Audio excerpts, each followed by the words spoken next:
All right, what's happening, everybody? So here's where we're at. I made a form for the side bender. I'll show you that. But I did some shaping on the neck through, just some preliminary router shaping. Brought the neck a little closer to its curved shape. I just routed some 45s around it. I put some 45s on the heel, and I put some 45s on the neck through. This all has to get rounded over, so this is pretty much going to look just like the neck, only upside down and on the back of the guitar.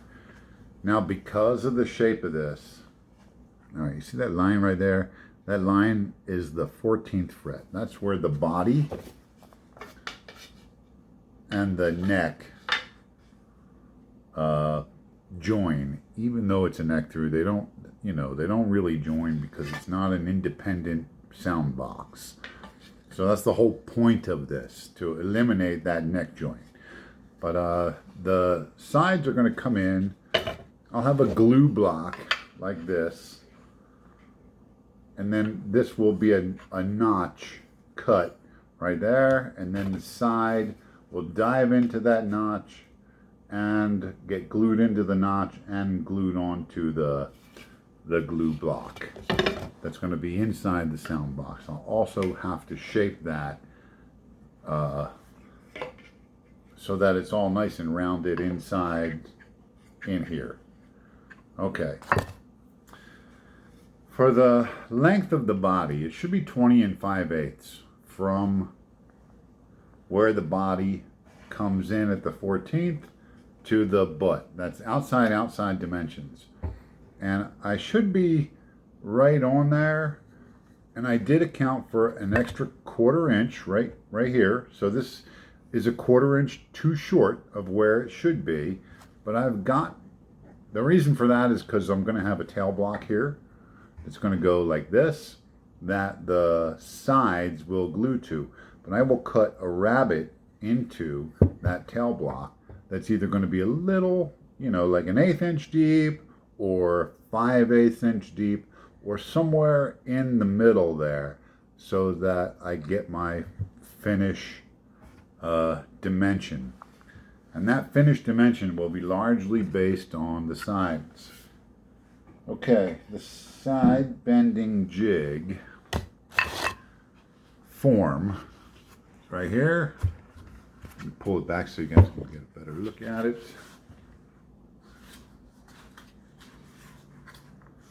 This is just made out of 1/4 inch plywood ribs.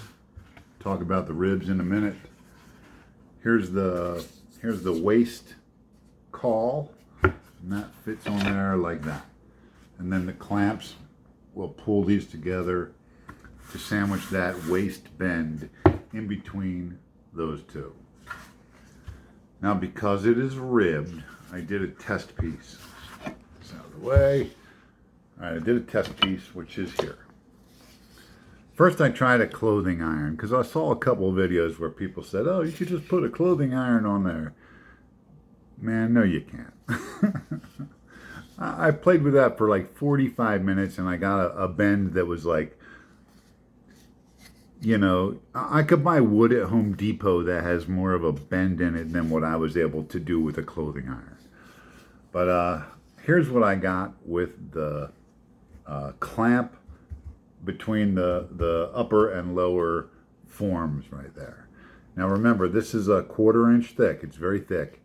It's more than twice as thick as what it will be when I thickness the sides. But I wanted to start with something more difficult than what I'm going to be working with. Now, because it's going to be so much thinner, does that mean it's going to break that much easier? It's going to be that much more fragile? That's what I got to find out. But to do this, I didn't build a steam box yet. I have to build a steam box. I got some ideas on that I'll share with you guys as I go. All I did was I took this thing and I just dropped it in a pot of boiling water. And I got to tell you, man, it came out like it was really flexible. I was able to just bend it in my hands. but it was also really swollen. So when I clamped it in the caul over here, I left rib marks in there, and they are still in there. So I clamped it in there, I let it sit for like 5 minutes, and I took it out, and then it sprung back a lot. I'll show you how much it sprung back. I should have left it in there for longer. So this was the bend right here that I did, and that is how much it sprung back. So that's a lot. Put that on there, and if I try to crush it down now, it'll just break. Those rib marks are from when I clamped this upper onto this lower. It just kind of pressed the ribs into the swollen wood. So what I'm gonna have to do, I'll buy some flashing at Home Depot or something, and I'll go around this with flashing. I hope that's thick enough to prevent me from leaving rib marks in there. I know it's not really that thick, and I know that it's going to change the overall dimension of this, but remember, because of that tail block, I've got some room to play. But I'm going to try a piece of the flashing. I think I'll probably preheat. I'll just take this whole thing and put it in the oven. You know, like, I don't know what temperature glue melts, right? I'm gonna have to look that up. But I'll heat this up so that as the wood is clamped in there, the steamed wood is clamped in there. As it's drying, the heat will help it to dry. And if I leave it clamped until it cools off completely, I think it'll hold its shape a lot better than this piece did. But it really did come out like rubber. So I'm going to put this aside and show you guys this bend right here. All I did with that bend was I pulled it out of the boiling water and I just bent it by hand. I was just able to just like curve it right over. Now, it's not the most beautiful bend. It's kind of hard to see on the camera, but you can see right in here, it's got like little square spots on it where the wood bent better in some places and stayed more rigid in others. I only boiled this for like 5 minutes. I got a big pot of water, I got it boiling, I dropped this piece of wood in there, and I just let it boil for like 5 minutes, and I took it out, and man, was it flexible. But I really left those rib marks in there. And this is poplar. This is very, very soft wood. Right now I've got a piece of walnut sitting in a pot. It's been boiling for 11 minutes now. I'm going to take it out and we're going to see. It's also 1/4 inch thick. So we're going to see if that will follow this radius. So give me 1 second.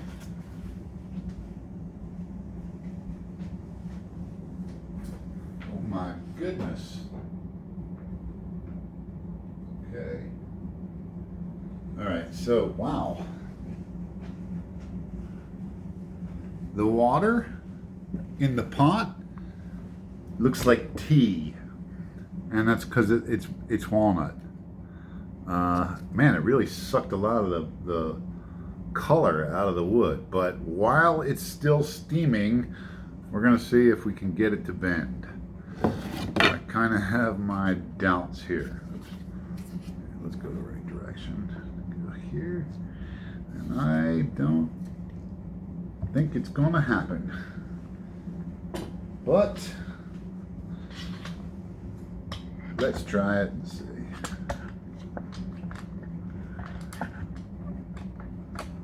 Okay, this is the tricky part right here.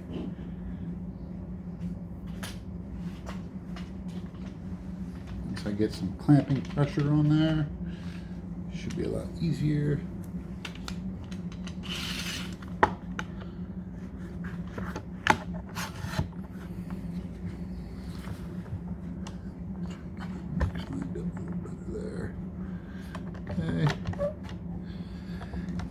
head out from in there.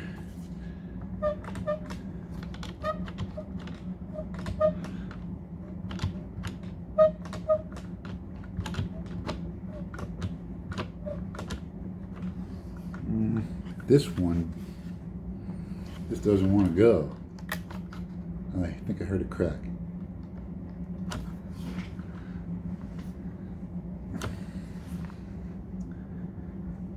Yeah, I see a little crack right.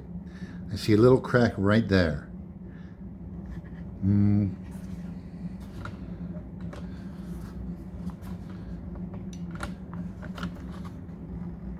it really doesn't want to squeeze down any more than that. And I got a gap.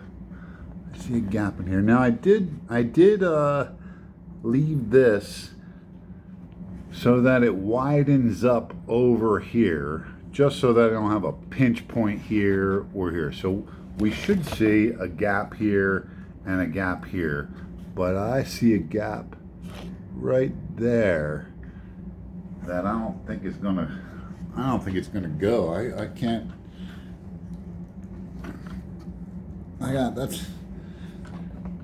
That's the max on my clamps. I mean, these are, I don't know, 250 pounds max on these, and I'm maxed out.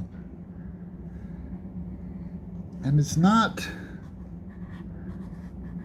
terrible, but it's also not beautiful, to be perfectly honest. So I think, yeah, a hell of a cup on this thing too. What's going on with that? I don't know what's going on with that, but this,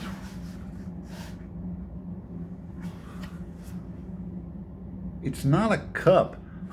This piece of walnut, I'm gonna try and get it on the camera. It looks like it's been radiused for a fretboard, but it has not. See how it's so much thicker right here in the middle than it is on the ends? And it's pretty flat on the bottom. So that piece didn't look like that when I started. The other end still looks pretty square. But that end wasn't submerged in the boiling water because, you know, I got the deepest pot I could, and I still couldn't get all of this in there. All right.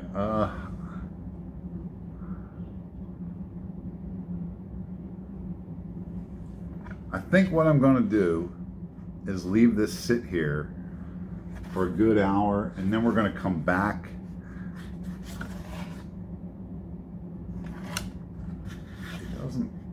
It just feels warm. Man, and you guys saw it steaming, so it dissipated its heat very, very quickly. But I don't think I'm going to get any more bend in it than that, and I do have a little split right in there. So let's just let it chill, no pun intended, and we'll come back in maybe an hour and a half.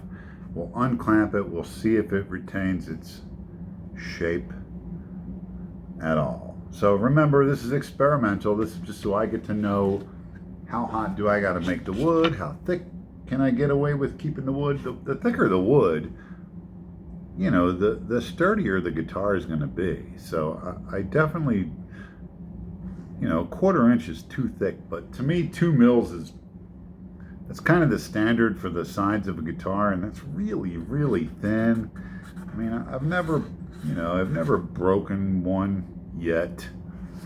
Give me a chance. All right, so give me an hour. We'll come back. We'll see how this did. Peace.